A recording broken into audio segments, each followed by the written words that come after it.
Advaita Gadadhara Shivasadi Gaura Bhakta Vrinda.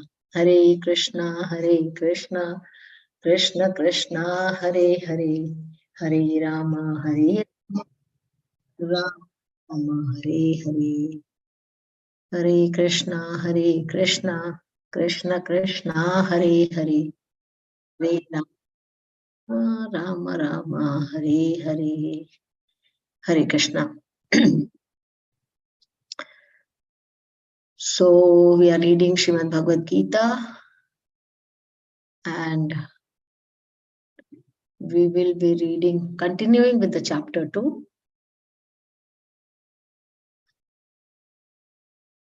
So we finish the Nishkam Karma Yoga section, where Krishna encouraged Arjuna to work as a Nishkam Karma. So we discussed yesterday that Nishkam Karma is one where you do the work and offer the result to Krishna. And the second, the higher level of Nishkam Karma is that you do think whatever is pleasing to Krishna.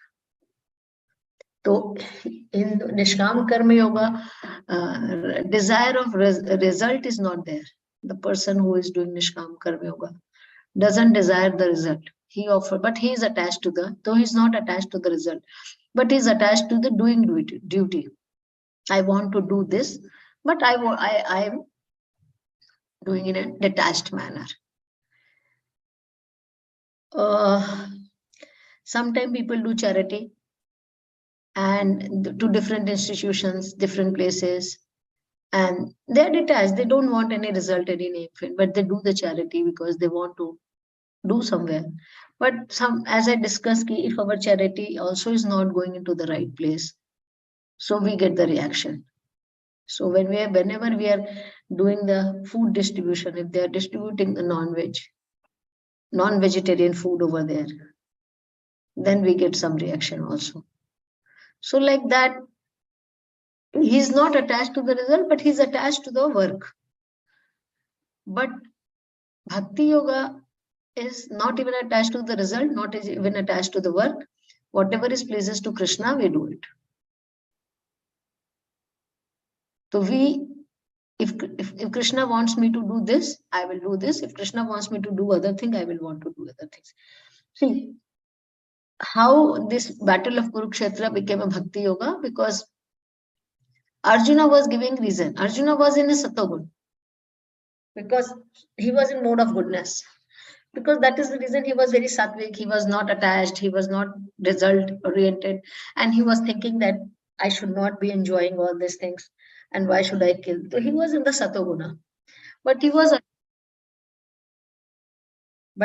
attached to not do the work, whatever was prescribed, and he was thinking that is right.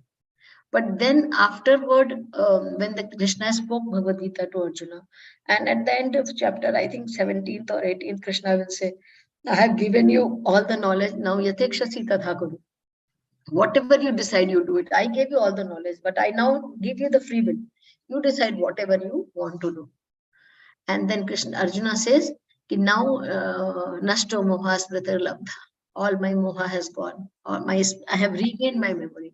And he says, Karishye vachanam tava. I will do whatever you have told. So when Krishna asked, when Arjuna fought the war for the pleasure of Krishna, then even fighting became Bhakti Yoga. So it is not that action is important. It is that in what consciousness we are doing that activity. That is important. So if we are doing the activity in the consciousness to please Krishna, so it is important. Hanumana had burned whole Lanka. The mood was to please Ramachandra and bring the Sita Mata back from there. Right? So he burned whole Lanka, and he is glorious. He is glorious. He did not do it for himself. And so that is the reason Hanuman becomes so glorious.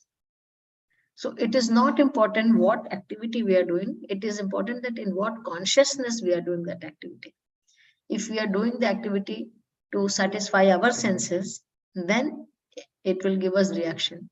And if we are doing it to satisfy the senses of the Supreme Lord, or following the order of the Supreme Lord, we perform the duty, then it becomes detached also and Bhakti Yoga also. So all these things we did in the previous class. Now we will do the Buddhi Yoga. We finished. Then Arjuna asked, who is the person? What are the symptoms of that person? Then the Krishna says that person is not uh, uh, attracted by the senses. He withdraw the senses from the object. Try to be always equipoised, not disturbed in the threefold of misery. Neither he is elated, becomes very happy. So he is called the man of steady mind. And then he says that one who is unaffected, whatever is happening, good or bad, he is in the perfect knowledge. Then how the Sthita Prajna controls the senses, how we get this ability that he can control his senses. Because he should not be. Sthita Prajna means the man who is in steady intelligence. Oh, am I sharing? No. No, Mataji. Oh, so sorry. So anyways, now only we'll start. So what is the thing which is Sthita Prajna is a person who is not disturbed by any activity, whether it is pleasing or displeasing. He is someone, does not get disturbed. So how a person act, how we become like this, it is not easy. We get disturbed by every small thing happening in our life. But a Sthita Prajna person does not become disturbed. We all also don't want to get disturbed. Forget about Bhagavad Gita teachings and learning. Otherwise also, we do not want to be disturbed. We want to have the steady mind. We want to have the focused mind. We want to have the not disturbed by anything. This is because all these things is making us unhappy. Our relations are getting spoiled. If we can control all this, if we can have steady mind, if we can not disturb, we are not disturbed by pleasure and pain, then we have a steady mind, and then we can become happy, because otherwise we are always disturbed. So we, even in the material world, to be happy, we need to develop these qualities. So here Krishna will describe Sthita Prajna's sense control, and he gives the example of turtle. Krishna, Kurmo means turtle. Yada samharate chayam Kurmo agniva sarvashah indriyani indriyarthebhyas tasya pragya pratishtata. So he says, one who is yada samharate chayam Kurmo agniva sarvashah indriyani indriyarthebhyas tasya pragya pratishtata. The one who is able to withdraw his senses from sense object. So all this time in our surrounding, they are the sense objects, which gives us pleasure or pain. If we can withdraw our senses from those objects, then we can be in the perfect consciousness. So if Sthita Prajna person, how he does it? He withdraws his. If he thinks that this is not favorable for me, he will not pay attention to that. If two persons are talking something nonsense, he will not hear. He will try to withdraw his senses. When Krishna Katha is happening, he will open his ears. When some mundane topics are discussed, he will withdraw. He will not pay attention to those topics. So that is how he withdraws his senses. Something, he goes to the temple, he will open his wide mind. But he goes to the material world and other things are there, he will withdraw his senses. His eyes are not attracted to see those things. So he withdraws his senses. The one who is able, if I'm able to do that, then I can become like a turtle. Whenever it is required, I use my senses. Whenever it is not required, I stop. I withdraw. Then I don't use them. So turtle, what he does, all his limbs, he withdraws his limbs into the body when he sees any kind of danger. So the danger comes, they will not think, and it will become like a stone. You have seen turtle become like a stone, and it will not be seen as a turtle, like there's some entity. It will, so the enemy will not attack. To save himself, he withdraw his limbs into the body. That is his protection strategy. He protects himself like this. From the outer danger, he protects himself by withdrawing his limbs into the body. So similarly, we see the danger outside our material world, may something going on which is dangerous to our senses. Then withdraw the senses from there. That is what is the Sthita Pragya. He is not interested in the things which is not related to Krishna consciousness. He is not so much interested. So he immediately withdraws it and put it like inside. And when there is some favorable condition, he will, again, all his senses will become very active. So this is how Sthita Pragyas act. So Prabhupada says that senses are compared to the venomous serpent. But so venomous serpent is very dangerous. If he bites, anybody will die. But the venomous serpent also can be controlled by a snake charmer. He knows how to control the venomous senses. Venomous serpent. He will play his whatever the music being is there, and then he can control even that venomous serpent because he knows that art. So similarly, the Sthita Prajna person, he knows the art, that how to withdraw the senses from the thing when it is not required. And then again it comes out when it is required.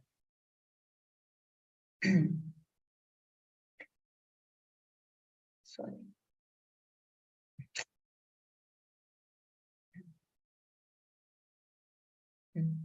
So a devotee uses his senses only when required, not otherwise. Otherwise, he will keep quiet. He will not speak unnecessarily. He will not hear unnecessarily. He will not see unnecessarily. He will not eat unnecessarily. He will be having everything very balanced. Whatever is favorable for his devotional service, he will use that. Actually, we should know the discrimination. We are a human being. We have been given intelligence to discriminate, to do whatever is good for us. Nowadays, to enjoy the senses, we don't discriminate. And we get the bad result of it. We are ready to hear everything. We are ready to see everything, whether it is good or bad. We are ready to eat everything, we have no discrimination, what to eat, what not to eat. So all this has an impact on our consciousness. If we see something bad, something bad on the, and our eyes will have the impression of those things. That is the reason present condition controlling the mind is very difficult. That is the reason in the Dhyana Yoga chapter, Krishna will teach us that a yogi goes to the secluded place, which is like a Himalayas or jungle or somewhere. He does not want to see anything. He does not want to, because the first thing is required. Because when you are living in the worldly thing, there is impact of everything. So how do we do? We cannot go to jungle. So we use our time in service. We use our time in reading, chanting, our work, so that we don't have enough time to use our senses unnecessarily. And also we try to enjoy the happiness through senses. But when we start getting the happiness through the higher thing, then sense enjoyment is not so much. You don't enjoy so much. It's the lowest level of happiness which we get through senses. So when we start getting the higher happiness, then the lower happiness will not be very attractive. So this is how a Sthita Pragya controls. So this is the very, very important shloka and one of my favorite shloka. How to control the senses. That is what we were discussing. Now we will see in the shloka what Krishna teaches us. Experiencing a higher taste. Vishaya vinivartante niraharasya dehina rasavarjam rasopyasya param drishtva nivartate. Vishaya vinivartante. Vishaya vinivartante means we have to use our senses to the higher this thing.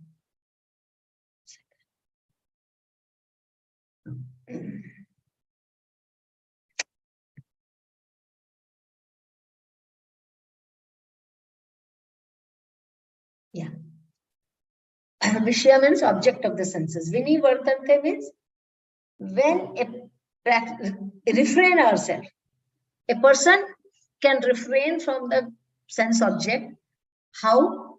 Param Drishtvani Nivartate. When he gives the higher taste. So, like it is given the example always that if a child is playing with the toy and you don't want to, or watching television, that he no, and you don't want him to watch the television, then what you do, you distract him by giving something better. Okay, come, I'll tell you some nice story. Come on, let's read the book. That is how we divert their attention and bring it here. Because if you go and switch off the TV, he will become very irritable and he'll start shouting, tantrum, will still start throwing tantrum. But at the same time, if very politely go to him and say, okay, come on, I will tell you some nice story. Let's go out to play, or let's do some activity. I will play with you. We'll do something. We'll make some blocks, something which is better. Then child is easily distracted, and then he will not even feel that he was watching TV and somebody has taken remote from him. So you have to give some higher taste to take away the lower taste. This is what happens. We are living our life on the principle of Bhagavad Gita already. So this is how we also do with our children. If person is doing, that is the reason if the person if becomes a drug addict or anything, they tell them you start doing, cultivate your some habit, like you start playing music or start playing. So you distract yourself. That time that urge of taking drugs should not be there. So you distract, you do painting, you do some music, you do some other work, so that you are distracting. So Krishna is also asking us to distract our senses. Our senses are attracted by the sense object.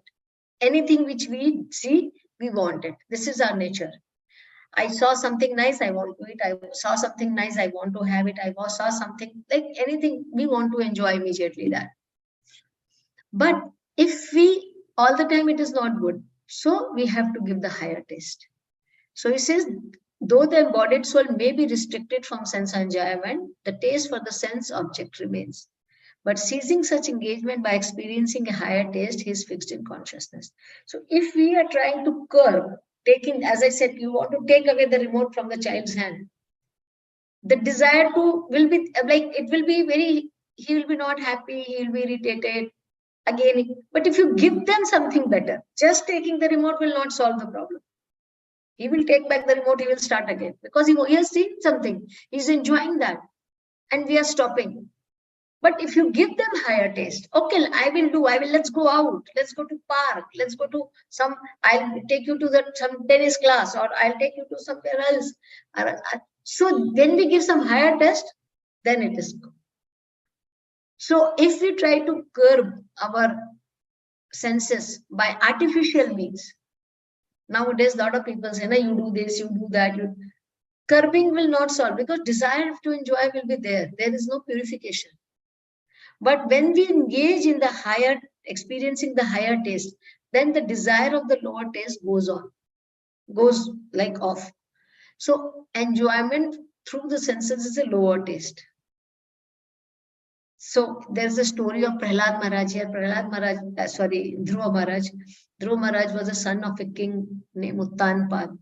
And his father was like a king, and he had two wives, Surichi and Suniti. So Surichi was the younger wife of the Uttanpad, and Suniti was elder. And Surichi was very beautiful. So Raja was always very attracted with Surichi, and he was not very giving importance to Suniti. So Dhruva Maharaj was the son of Suniti. So one day, Surichi's son was sitting in the lap of the father. So Dhruva Maharaj also was a child, 5-year-old boy. He also thought, let me also go and sit on my father's lap. So he came to sit on the father's lap. And that time, Surichi was also sitting next to the king. And she said, no, you cannot sit. If you want to sit on the lap of your father, you should have taken birth from my womb. You cannot sit. You are not qualified to sit here. So Dhruva Maharaj got very upset. He was a small 5-year-old boy, and he was restricted to not sit on father's lap. So he started crying. He came to his mother, Suniti, and he asked, what do I do? So Suniti said, you should go and sit in the lap of the Supreme Father. So he said, who is that? He said, I don't know. People go to see him in jungle. He said, okay, I'm going to jungle. So Dhruv Maharaj went to the jungle. He was just 5-year-old boy. Did not know what to do. But he heard that maybe you can go in jungle and you can find somewhere there. So he was just thinking, what do I do over here? So that time, Krishna, when he saw that Dhruv Maharaj is in jungle and he has come to search him, then he sent the Narad Muni, and Narad Muni came in and asked, why you are here? He said, no, I have come here to search my Supreme Father. He said, you don't get it so easily here in jungle. He's not here. He's somewhere. You have to do a lot of effort for that. He said, I'm ready to do that. He said, no, but you are a very small child.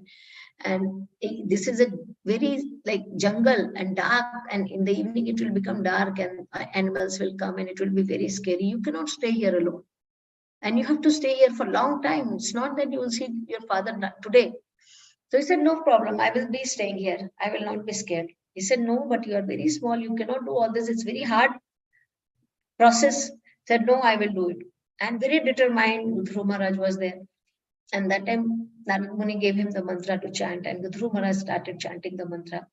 You go to Vrindavan, there is a place called Dhruva Tila, where he stood and did this tapasya. And then he could see the Lord. So now the desire when he came here was just to see the Lord. But after doing this tapasya, he enjoyed so much. Then when he saw the Lord after 6 months, then he said, now I don't want anything from you. I want to come back with you. Lord said, no, but you desire to get a kingdom better than your father. He said, no, but I don't want anything. Now I have experienced the better taste. So I don't want this material taste. It looks very tuchha, very, very inferior. But Lord said, no, I will give you this and that both. I'll make you king also, and I'll give you the higher taste also. So tasting the higher taste, only the lower taste goes off. We think that we all want to become happy in our life. The purpose of everyone to be happy, whatever we are doing in the life, just to make ourselves happy. So since we do not know how to become happy, we think that all our material activity will make me happy. Doing this, doing that, doing this, doing that will make me happy. But somehow or other, we are not becoming completely happy. Once we get connected ourselves to the Supreme, then we become happy. Experiencing the higher taste. Connection with the Lord is a higher taste. So then we become happy. And then material things are not affected. So somehow you see, we have another story of Prahlad Maharaj. Prahlad Maharaj was constantly engaged in taking the name of the Lord. And he was thrown so many disturbance he had in his life. But he was not disturbed. He was very composed. He was a Sthita Pragya. He is an example of Sthita Pragya, not disturbed. His father threw him from the cliff. He threw him in the front of mad elephant, in the venomous serpent, threw you in the water, fire. But Dhruv Maharaj was not disturbed. Because it was not that it was not affected. Because higher consciousness he was situated. So these things were not affecting him at all. So material distress also affects us less. It is not that practicing this devotional service or bhakti yoga will not face problem in the life. Problem will come, but now we know better way to deal it. Problem will become less, of course. Definitely Krishna says, Aham tvam sarva papebhyo mokshashyami ma shucha. I reduce your karma also. But even though whatever karma we face, devotees also have a lot of difficulties in their life. But at the same time, because their consciousness is fixed in the Supreme Lord, they don't bother for it. They are not affected by it. They know better way to deal with it. This is making us very strong. Doesn't make us weak. Generally, the people are very weak. People run away from the problem. If you are really very sincere and lighted with the devotional service, then you will know how to face it. The Krishna consciousness or this spiritual life, this spiritual knowledge makes us very strong philosophically, so that we can deal with anything happening in our life. We are not disturbed. There's one Mataji coming in our satsang very long back, very, very long back. And at very young age, she lost her mother. And afterwards, when she came back and she said, Mataji, had I been not reading Bhagavad Gita, I would have completely got lost. It that time it was such a solace to me, and I could go through all this. At very young age, she lost. So she said I could go through it very easily. I was, of course, mother is there, so we will be disturbed. Our parents are there, we will be disturbed. It is not that we will, but we will not be completely like lost. We will have strength in all the situation to go through. Okay, this has come. Okay, anyway, I know this is also temporary. It will pass. Let me continue with my thing. And this is a result of our continuous effort. What happens? People say you can become successful if your efforts are continuous. But because we are making effort and we are not getting success immediately, maybe 2 times, 3 times, then we lose the patience. I was telling you the story of Bhagirath. Bhagirath had made so much tapasya to bring the Ganga down. That is why any Herculean task is called Bhagirath Prayas. But he could do it because he was determined that I have to do it, I will do it. And then Krishna helped. So if we are determined to do our things, no, I will continue, I will try to not disturb, and I will do my duty very sincerely. So it's better, we are better situated in our material life also. We can produce better results. We will not be disturbed. Of course, the result will be good. So this is how Krishna says, when you fix your mind in higher consciousness, lower consciousness gets completely controlled. Then he says, rarity of, but he says this is not very common. Not that everybody can attain it very easily. It is very rare to control the senses, withdraw the senses from sense object. It is not very, very, like it's not that everybody can do. Yatato hi api kaunteya purushasya vipaschita indriyani pramadhini haranti prasabham mana. Then he says, but ho Arjuna, the senses are so strong. Haranti prasabham mana. Haranti means it takes away. Prasabham means by force. Mana means my mind. So this senses are so strong, even a person is trying to control, he gets carried away. I am trying to control, I am trying to practice, but the senses urges are so strong. That time it is very difficult to control the urge. When we eat prasad every day, generally practice is that we offer food to the Lord, and whatever remnant of the Lord is there, with that only we eat. So we cook for Krishna and we offer it to the Lord, and whatever remnants after offering we eat. So before eating, since then we say we are honoring prasad, because this prasad is also the mercy of the Lord. The Lord glances over that food which we offer and make it spiritual, takes away the karma from here, make it spiritual, and comes to us, gives to us as a prasad. So before honoring the prasad, we tell a prayer, we say a prayer. Sharira vidya jal jodendriya tahe kal jive phale vishesare kre tara madhya jivati lobho mohe sudarnati take jetha katim samsare Krishna vadodaya mai parivare jiva jay so prasad anna dilo bhai sahi anna mrit pao Radha Krishna. What it says that Sharira vidya jal, that the body is the place of ignorance, and the senses are very, very strong, and in all these senses the tongue is very, very strong. Karivare jihva jayas. So tongue is controlling the tongue is the most difficult. We have 5 senses: eyes, ears, nose, genital, and tongue. And the tongue is the most difficult. The tongue has 2 functions.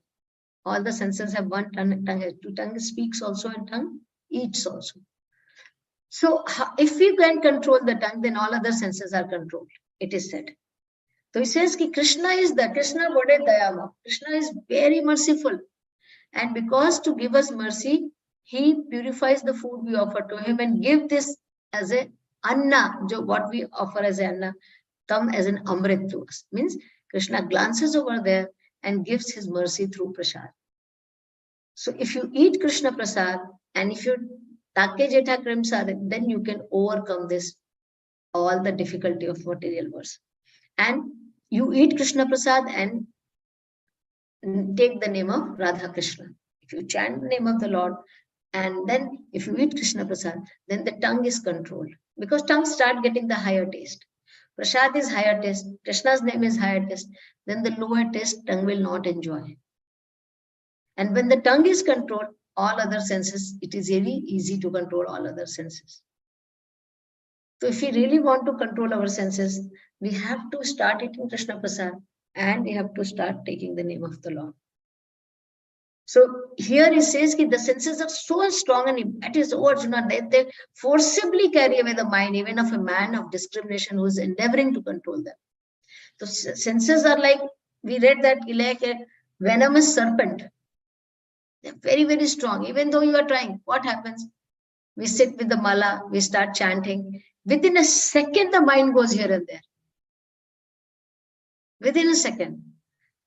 One Mahamantra, if you chant Hare Krishna, Krishna Krishna, Hare Hare, Hare Ram, Ram Ram, Hare Hare. This is the mantra of 16 syllable. Hare Krishna, where our mind comes, and we are asked to listen the mantra. Our process is to just listen the mantra. Each and every syllable you try to listen. Speak little loudly and try to hear attentively the mantra, each mantra. So when you say Hare, then you try to be focused on Hare, then Krishna, then Hare, then Krishna, then Krishna, then Krishna, then Hare, Hare. So from first Hare Krishna you listen, and the second Hare Krishna only it goes off. That is what is the nature of the mind. Forcibly takes away. Everything else we remember at that time. But then again we try to bring, okay, Krishna, Krishna, Hare, Hare, Hare Rama, mind went. Rama, again, okay, bring back, Rama, Hare, Hare. But with the regular practice, then we can attain that perfection. So Krishna says that it is very, very difficult to control the senses. It is not that easy. Krishna indicates here that even a jnani who can discriminate between matter and spirit will be distracted by the senses. Even the person who is trying to control, those who do not know how to control anyway, they are distracted by their senses all the time. Even I want to control, I don't want to be distracted. Even I want to be leading a very sober life. For me also very difficult, because they are very forceful. So it's better to perform Buddhi Yoga and not give up work. Krishna is showing the defect of practicing Jnana to establish the superiority of Bhakti. So that is the reason we have to, like as I told, that this prayer we chant every day, that taking the name of Krishna and eating the Krishna Prasad. Krishna is very, very kind and merciful. And he has given the Anna Prasad in the form of his mercy. That is higher taste. So when we use our senses in the higher taste, then the lower taste will go. Slowly, we will be able to control that. So like sometimes people ask, why we need to do all this? Why it is required to, knowing Bhagavad Gita is good. But why to chant the name? Why to eat Krishna Prasad? Why to follow rules and regulation? I don't like following so many rules and regulation. It's all not important. I want to learn Bhagavad Gita. Yes, of course, that is very, very nice that you are all very eager to learn Bhagavad Gita. That is very, very good. There are out of thousands and thousands of people, there are very few people, those who make an effort to learn Bhagavad Gita. It's available for everyone. Bhagavad Gita is not any science which is hidden. Holy name is not a mantra which is hidden. It is given open for everyone. But very few people opt for it to know and understand it. So those who want to understand, they are considered by Krishna is very Manushyanam Sahasreshu Kaschid Yadi Siddhi. Krishna says, out of thousands and thousands of men, one is there who make an effort to know about me. So I salute you all. You are all very rare souls, those who have shown your interest to learn Bhagavad Gita. That itself is very rare. But now just by hearing Bhagavad Gita is not enough. Reading Bhagavad Gita is like, if you are sick and I went to a doctor, and then I went to the doctor and I showed myself to the doctor, and doctor diagnosed that, okay, you have this problem, that problem. You take this medicine in the morning, this medicine in the night. Until the time you're taking the medicine, don't drink cold water, don't do this fried item, don't do this. Just restrict yourself with these things. So I went to the doctor. Then I went to the chemist. I brought the medicine, everything, and I hang the medicine on the wall. By hanging the medicine on the wall, am I going to be cured? I went to the best of the doctor, but then I have to eat medicine, follow the instruction given by the doctor. Then I'll be cured nicely. What happens? Many times it happens. Doctor gets very irritated. You are not following properly. Doctor is telling do one thing and we do half. So it takes more time to be cured. Very, very sincerely, if we follow, then very fast we will be cured. So reading Bhagavad Gita is going to the doctor. Now we know the problems. But then we need to eat medicine given by the acharyas, medicine given by the Krishna himself. And then we have to follow some regulations. And then we will be cured by all this. So right now we are all sick people. And then with the help of doctor, with the help of medicine, we can be cured. So that is what it is there. So how do Krishna gives? So now let's see what medicine Krishna is prescribing for us to control the senses. You see Bhagavad Gita, Krishna tells the problem and doesn't leave us. Krishna then gives the solution also. It's not that, okay, I want to control the senses, but I do not know how to do. And then people keep trying different thing. And then they don't get success. And then they think, okay, God is not there. Or this process doesn't work for me. Because you're not trying the right process. So we have to follow what Krishna is telling us. So Krishna tells us sense control is possible only by devotion to Krishna. This is also one of the very important shloka where Krishna says, Tani sarvani sanyamya yukta asita matparaha vashehi yasya indriyani tasya pragya pratisthita. Tani. Tani means those senses. Sarvani means all those senses. Sanyamya, to control. Sanyam means control. So if you want to control the senses, yukta asita matpara. Yukta means unite and fix your senses. Where to fix your senses? Matpara. Krishna says, on me. You in relationship with me. So Krishna did not say that you fix your intelligence on the some void or some zero or some light. Krishna says, you fix your mind upon me. Vashehi yasya indriyani. And that is how you can control your mind, by fixing upon me. Tasya pragya pratisthita. So a person, pragya pratisthita means a person who is in knowledge. Pratisthita means he is fixed. So a person who is fixed in knowledge, he fixes his mind and senses upon me, and that is the reason he controls his senses completely. So you can see how sequential we are learning. First Krishna said his senses to be controlled. How they like a kurma, he withdraws the senses. He withdraws the senses, very, very difficult.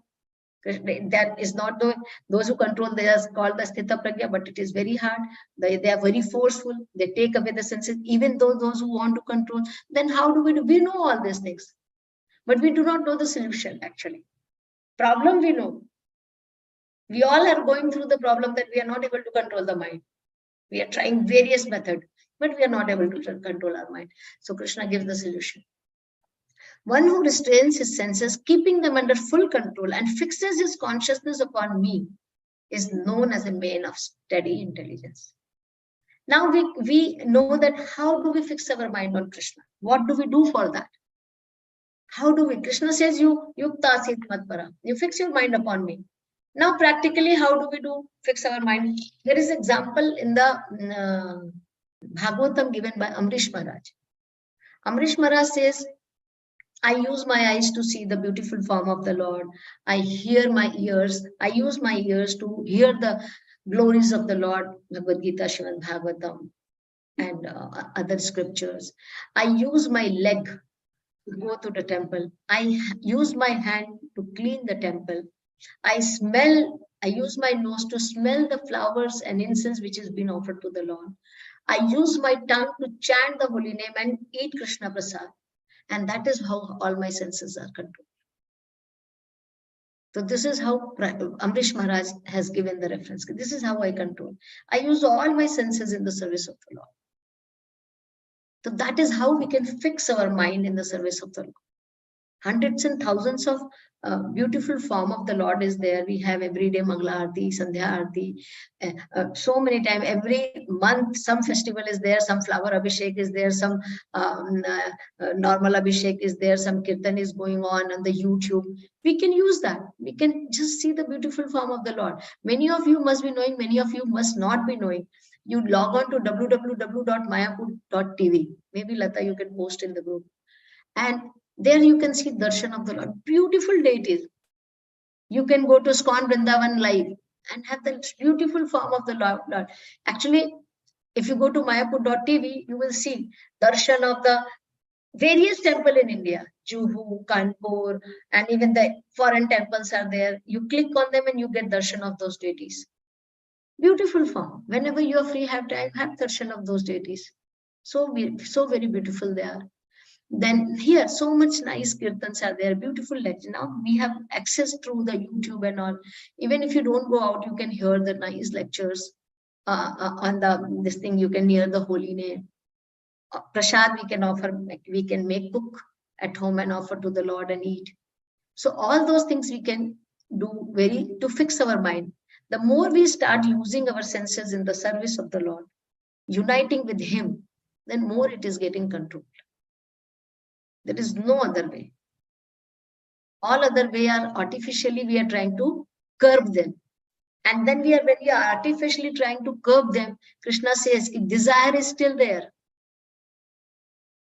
If you are artificially trying to curb them, then the desire enjoyment is not gone.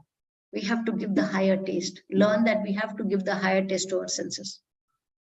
And Krishna gives this answer that Tayani sarvani sanyama yukta asita matparaha. Fix your mind upon me. And that is how, if you control your senses and fix your mind upon me, you will be in the fixed intelligence. So Krishna gives us answer also. Mind control. Sthita Prajna not only control his senses, but also control the mind and focus on Krishna.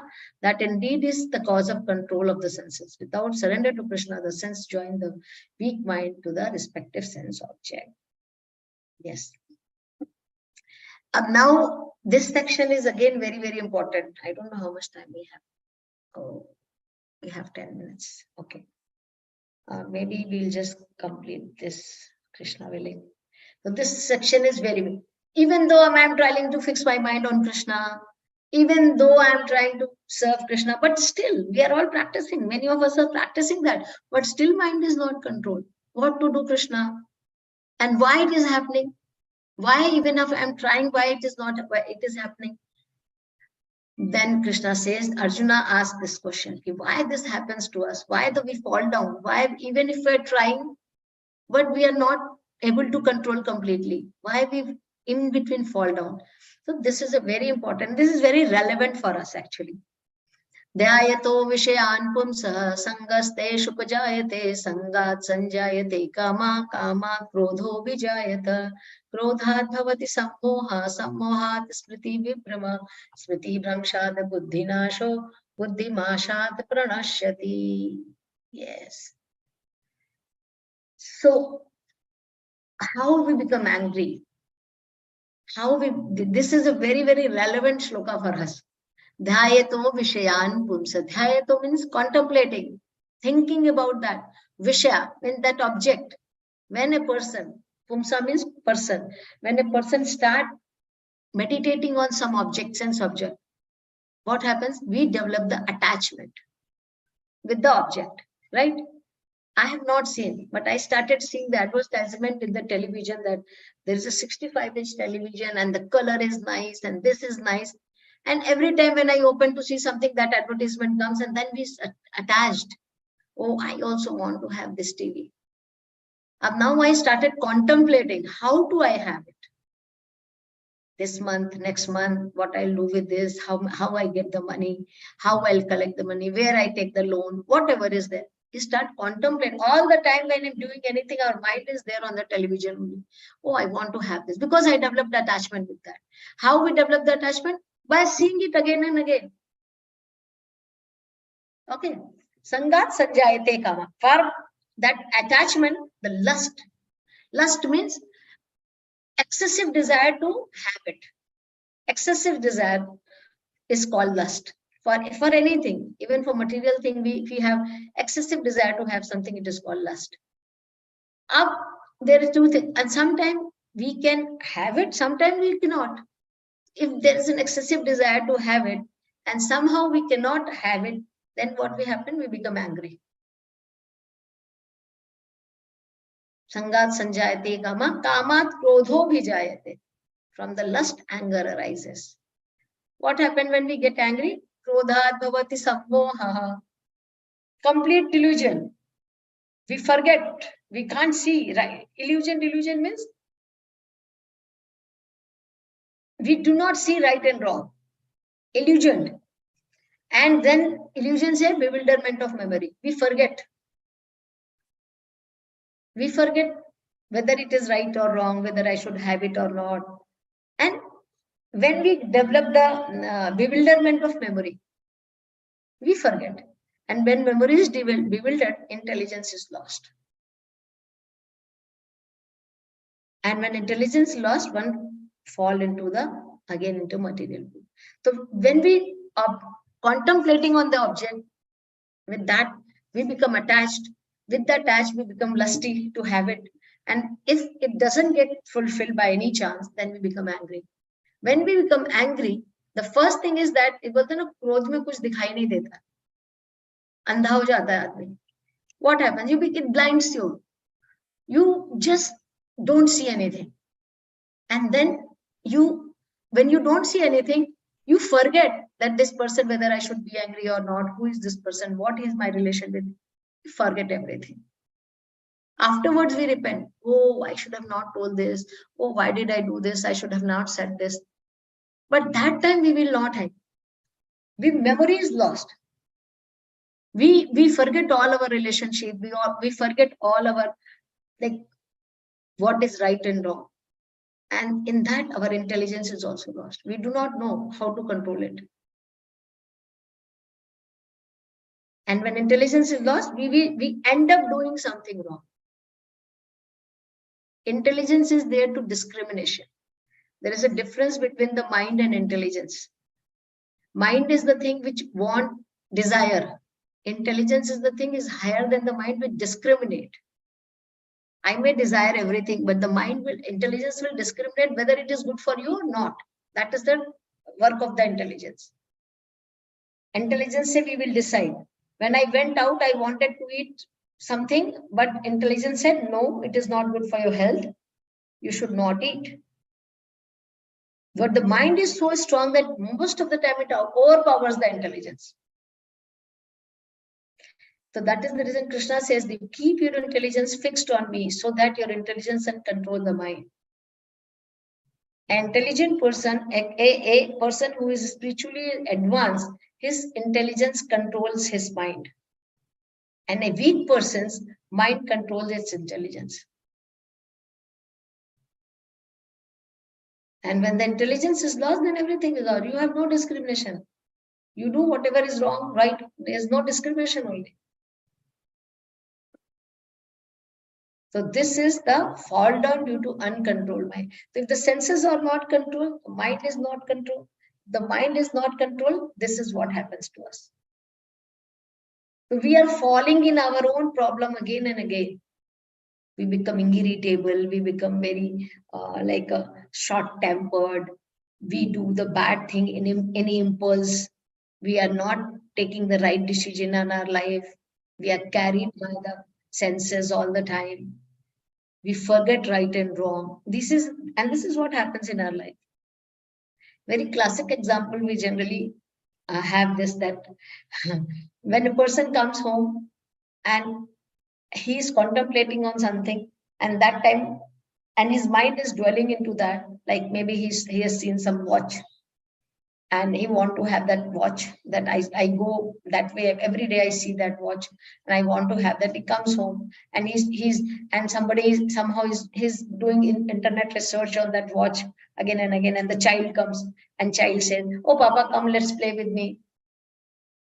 And the father is so attached to that he gets so angry. Go, right now, don't talk to me. I'm busy doing something. Anger. Anger, he can beat child, he can push, he cannot listen to him, he can just ignore him.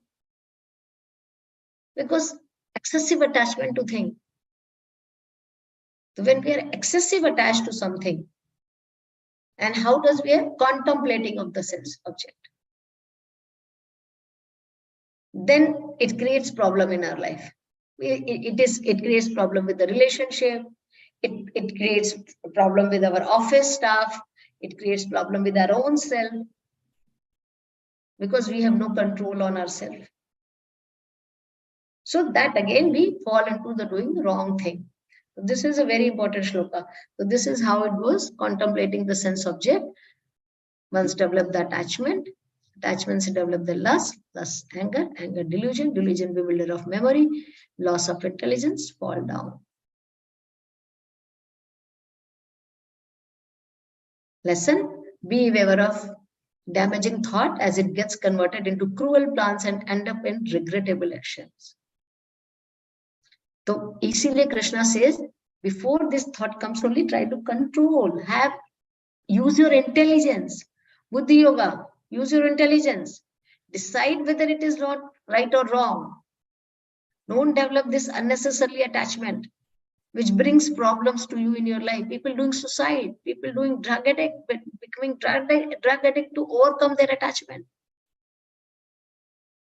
So if we have a balanced control senses, we discriminate right and wrong. We will not end up spoiling our own life, our own relationship. So this is the last section, 64 to 72. We will continue in the next class, and probably next week we'll again start the chapter 3 also. This was a very long chapter, so it has taken 2-3 weeks. Now from the next chapter class, maybe Friday, we'll complete this, and Saturday we'll start chapter 3, Karma Yoga. So any question, comment, suggestion?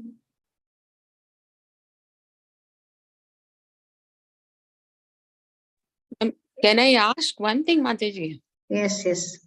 Yeah.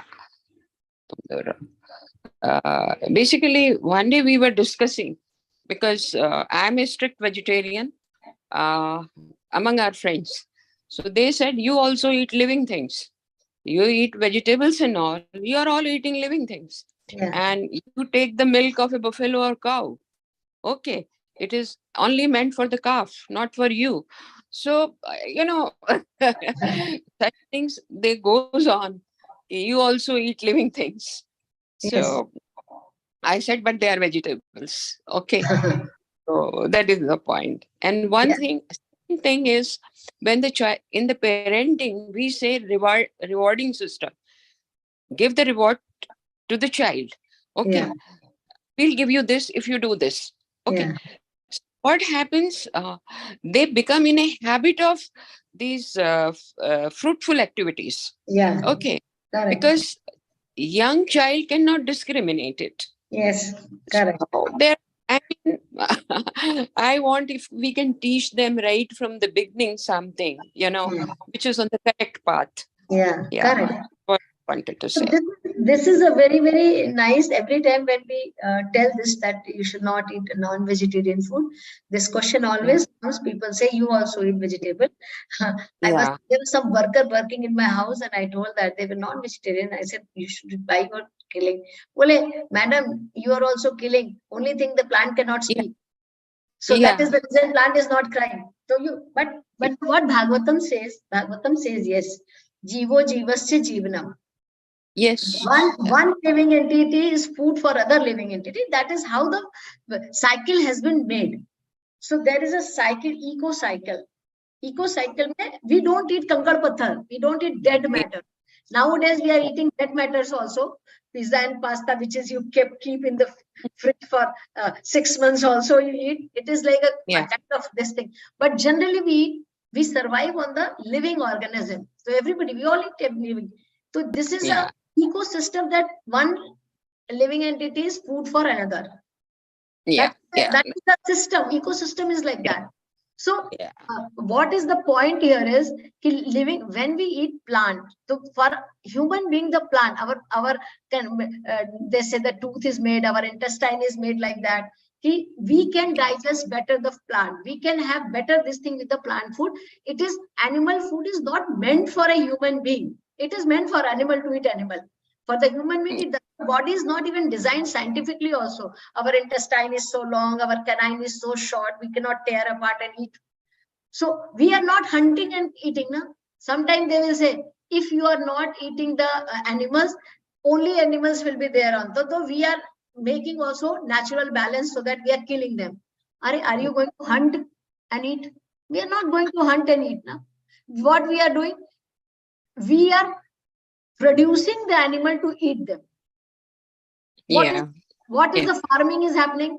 We are producing more and more by different kind of what you call hormones. I saw one video, and that person was showing, he was a person who was a butcher, and he had made that video saying a hen, when it comes out of egg and grows like this big, it takes so much time. And if the hen egg which it comes and we put the hormones, it will become so heavy and big in very little time. Yeah, that is true. That is true. So we are creating to kill them to eat for our senses. We are not to hunt and eat. So living entities made to eat some living entity, but human beings are not meant to eat the animals. Human beings are not designed to eat the animal. Sensitivity is come. Then moreover, if you go and say the pain amount of you are a doctor, you know better than me, their central nervous system is not very developed, right? So the pain they feel is less.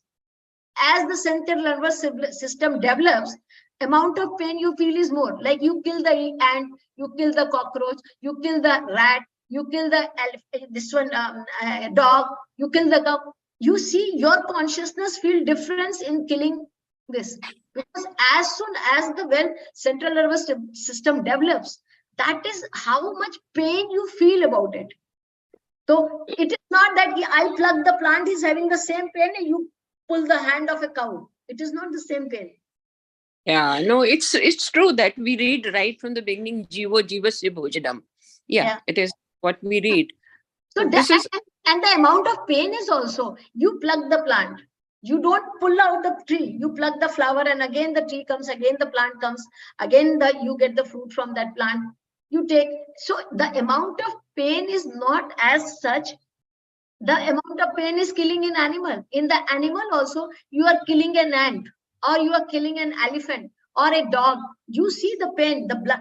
As and when the blood starts coming, you feel more bad about it. No? When you see the blood of some, these animals, lower animals, they don't have even the blood in their body so much.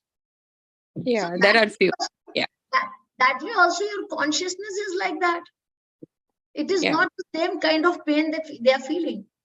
So it is just that they want to give some reason that we are doing, justifying that I'm doing right. So they want to make their point. Yes, they want to make their point that I'm not doing anything wrong. But you see the videos nowadays so bad, how cramply they are kept, and how they have the butcher. Earlier they were cut, and now they have machine, and it all goes into the train. Cut. They are killing. It's so painful to see. It's so bad. Horrendous. And more than that, eating a dead body which is kept in some place as a preserve for 3 months to 6 months. Yeah, this is even people are killing and eating. This is a cannibalism. Yeah, which is that is also wrong. And here we are eating something which is dead. We don't even, at least in our Hindu culture, we don't even, if you touch the dead body, you go and take bath. This is our culture. If you have gone to anybody's house, their person has died, after coming from there, you shower yourself, change your dress, and then only you enter the house and do your work. You don't. When we got admission in medical college, very first day they said, sit down and watch the bodies for 7 days, because there were 36 dead bodies in the dissection hall. So 7 days we were made to sit. And when I went home, my grandmother, take bath. Take. So it continued for a few days. Then you get to it. Yes, as a profession, you You get used have to. that In profession, general, so yeah, in general, it becomes spoiled. You like so much infection is there, consciousness, and moreover, it says that when an animal is killed by this method, their consciousness is very frightened at the time of death. And Bhagavad Gita teaches that whatever consciousness you carry, that is so impression is so much. So when we eat the same animal, we also get their consciousness of being very frightened. If somebody is killing us, what kind of consciousness I'll be having? yeah. I'll be so like so frightful. It will be so much frightened flight wala hisab. So how it's a very insensitive also. And Yeah. and one thing I feel very thing, people nowadays, so many animal lovers are there. People keep dogs and Oh, cats in their house, and they treat them like a family member. The dogs and cats tell their mummy and papa to those family, he's my boy, he's my son, or he's my brother, or so much deep relation you are having with an animal in one sense, and the second sense you are like, killing and eating some other animal. yeah. That's true. Yeah, that's true. So okay. It Okay. is This, really a little bit insensitive. yeah. No, that's good thing is it is our ecosystem. So we Yeah, have to follow. Yeah. Thanks yeah, a lot, ma'am. yeah. Thank you. Yes. Actually, Mataji, these non-vegetarians, they argue that the basic vital vitamins like vitamin D and B12 you get from animal products. That is what they argue. They say that we vegetarians, we lose over there because they say that a lot of these kind of vitamins are available in this fish products and all. That is what they argue like. Yeah, that is what they say. But nowadays, so many plant-based, these I think are also coming. So many, we don't require. First of all, the amount of protein what we get from non-veg, we as a human being don't require that kind of protein. Also, we need a normal protein to maintain our health. We don't need Yeah. that. Whatever Yeah. protein we get from our vegetarian food product is enough. You eat dal, you eat pulses, you eat some like tofu or whatever. That is enough for you to serve. We don't need that type of protein actually to our body. And of course, vitamin B12 is also there. But if you eat a healthy food, nowadays people are not even eating healthy food. They are not eating enough vegetables. They are not eating enough fruits, nuts. People are not eating. People are more surviving on the junk food. So they are not getting anything of these things. So they think that they can supplement with the non-veg or egg or something. So if you eat normal vegetarian food with the like what we have been given as a vegetable, salad, fruits, vegetable, nuts, I think we will get enough of these things. Yeah. Even But I though, think for the sake of arguing, they just say that, Mataji. Like. yeah, and enough also. Like even though I would say, even though like scripture says, if it is for you death and died, then you can eat that. If you're dying for it and you have no other option, then you eat it at that time. But I would say, even though to maintain our body, I cannot harm others. Yeah. To maintain my body, I should not harm others. They also have a life to live. Why should I kill for my own enjoyment? I'm killing somebody else to get my benefit. Yes, Mataji. World is turning to vegetarianism now. I know. Many people. I'm in Abhi right now. I'm in the Frankfurt, and so many vegan restaurants are there. Yeah. It's true. It's true. People are becoming vegetarian. Like some of them are also because of animal lovers, and some are like eco-friendly people. So people are becoming vegetarian. Cancer is more in the people, those who eat non-veg. Yes, all preserved food. Yeah. Non-veg is the most preserved food nowadays. We don't get fresh, and others also. All the preserved food what we're eating, so much hormones and these things there in that. But that is what it is there. From the beginning, we have not learned all those things, so it has come into the habit, and then the changing the habit is very hard. So we have not been told that these things are not meant for us. We think, oh, it's okay. So now when we understand that slowly, the changing is hard also. So that is the reason. Once we start eating Krishna Prasad and we start eating nice, then slowly, slowly we overcome that desire. Probably. Okay. Any other comments, suggestions? Yes.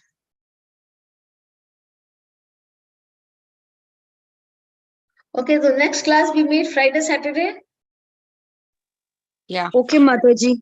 Okay. Okay. Hari Bol. Hare Krishna. Hare Krishna, Mataji. Thank you. Hare Krishna Mataji. Thank you, Mataji. Thank you.